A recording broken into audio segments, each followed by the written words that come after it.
Welcome to the era of supercars. The bold and innovative Dacia Bigster 2025 is a three-row, seven-seater SUV, ideal for families, adventure seekers, and road trips with lots of cargo space, making it flexible. The price of the Bigster starts from $23,600, making it the most affordable SUV in the Renault lineup and the best for a hybrid variant. The powertrain includes both petrol and hybrid options to deliver performance and efficiency. The Bigster is equipped with a 1.2-liter three-cylinder engine with a 48V mild hybrid system, which is the best option to reduce emissions as well as enhance fuel economy. The Dacia Bigster's big win is its off-road performance with an innovative e-AWD system. It can help traverse and conquer various terrains. The self-charging hybrid powertrain utilizes the next-generation e-tech technology of Renault, making it more technology-oriented.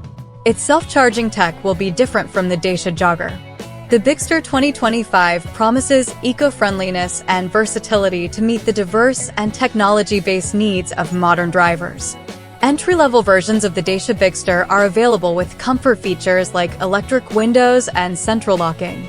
The good news is that higher-level models offer handy features like keyless entry and a 360-degree camera to capture surroundings, especially while parking.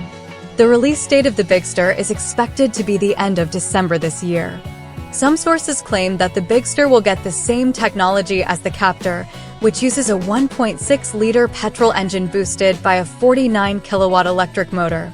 The Dacia Bigster is expected to retain boxy wheel arches, skid plates, and next-gen Duster features. The dashboard of the Bigster will potentially be shared with the next-gen Duster as a cost-saving measure. This model of Dacia measures 4.6 meters in length, putting it close to vehicles like the Nissan X-Trail and Skoda Kodiaq. The Bigster will arrive in Europe sometime in 2025. One important thing is that this vehicle is offered by the Romanian brand with a combination of bi-fuel engines. What are your thoughts or suggestions to make it super innovative? Comment below.